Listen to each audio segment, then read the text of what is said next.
बिस्मिल्लाहिर्रहमानिर्रहीम क़ाल नबी सल्लल्लाहु अलैहि वसल्लम अस्हाबिकन नुजूम फबिअय्यिहिम मुक़्तदैतुम इह्तदैतुम। बहुत ही मुबारकबाद के मुस्तहिक है पाकिस्तान की कौमी असम्बली की, जिससे ये बिल पास हुआ कि सहाबा कराम रिज़वानुल्लाहि अलैहिम अजमईन, हज़रात अहले बैत अतहार रिज़वानुल्लाहि अलैहिम अजमईन, और इसी तरह उम्महातुल मोमिनीन जो भी इनके बारे में बेअदबी या गुस्ताखी करेगा तो उनको कम से कम सज़ा जो है वो 10 साल और ज़्यादा से ज़्यादा वो उम्र कैद हो सकती है। तो ये बिल जो पास हुआ, ये बिल्कुल कुरान और हदीस की रोशनी और शरीयत में बिल्कुल सही पास हुआ। जो लोग इस बिल के बारे में बात कर रहे हैं कि ये बिल हम मुस्तरद करते हैं, हम बिल मुस्तरद करते हैं, मैं कहता हूँ हम सारे सुन्नी इन लोगों को मुस्तरद करते हैं।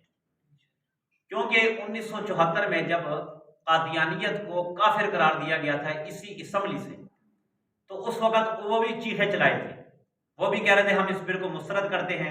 वो कहते जी इससे फितना फैलेगा, इससे फसाद फैलेगा, इससे ये हो जाएगा वो हो जाएगा। भाई ये बिल्कुल ठीक हुआ, बल्कि इस बिल से फितना फसाद खत्म हुआ ना कि फैला है।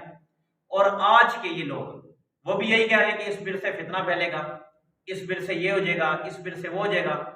चंद दिन पहले कोई क्या कह रहा था, कोई क्या कह रहा था, मगर हम ये कहते हैं कि देखें, जिनको रसूल अकरम सल्लल्लाहु अलैहि वसल्लम ने इज्जत दी हो, जिनको कुरान ने इज्जत दी हो, और जिनके बारे में कुरान मजीद शाहिद है और जिनके इज्जत के बारे में कुरान मजीद गवाह है, उनके बारे में कैसे आप उनकी गुस्ताखी बेअदबी करके आप मुसलमान कहलाए जा सकते? ये हो नहीं सकता।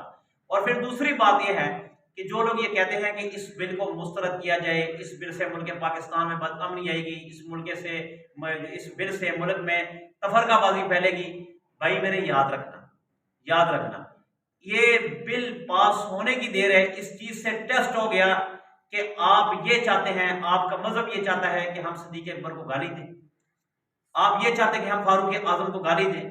याद रखना, फारूक आजम और हजरत अबू बकर सदीक वो हस्ती है कि नबी पाक सल्लल्लाहु अलैहि वसल्लम ने इनके बारे में फरमाया कि मैंने पूरी उम्मत का हक अदा कर दिया, उनका कर्ज अदा कर दिया। अगर एक आदमी का मुझ पर हक है या कर्ज है तो वो सिद्दीक़ अकबर रज़ियल्लाहु अन्हु की ज़ात करामी है। और दीगर सहाबा कराम रिज़वानुल्लाहि अलैहिम अजमईन, कुरान के औराक उनके बारे में खुले पड़े हैं, जो उनकी हकानियत की वाज़ेह दलील है कि अस्हाबिका नुजूम हदीस पाक में है, और कुरान मजीद में रज़ियल्लाहु अन्हुम व रज़ू अन्हुम ज़ालिका लिमन खशिया रब्बा। दीगर और आयत है जो हज़रात सहाबा कराम रिज़वानुल्लाहि अलैहिम अजमईन की हकानियत के बारे में दलील है। लिहाजा मैं सबसे कहता हूँ कि इस बिल पर किसी को इतराज़ भी होना चाहिए, और जो लोग इस बिल पर इतराज़ करते हैं या ये जो लोग ये कहते हैं कि हम इस बिल को मुस्तरद करते हैं, तो मैं सबको ये कहता हूँ कि सारे मिल के इन लोगों को मुस्तरद करें और हमारे सहाबा कराम रिज़वानुल्लाहि अलैहिम अजमईन की शान को और फौकियत दे। हज़रात सहाबा कराम, अहले बैत अतहार, उम्महातुल मोमिनीन, अल्लाह रब्बुल इज़्ज़त इनके सदके हमें भी माफ़ फरमाए और हमें इनकी इज़्ज़त एहतराम करने की तौफीक अता फरमाए। और अल्लाह ताला मेरे मुल्क पाकिस्तान की हिफाज़त फरमाए और मेरे मुल्क पाकिस्तान से बदअमनी और फितने को दूर फरमाए।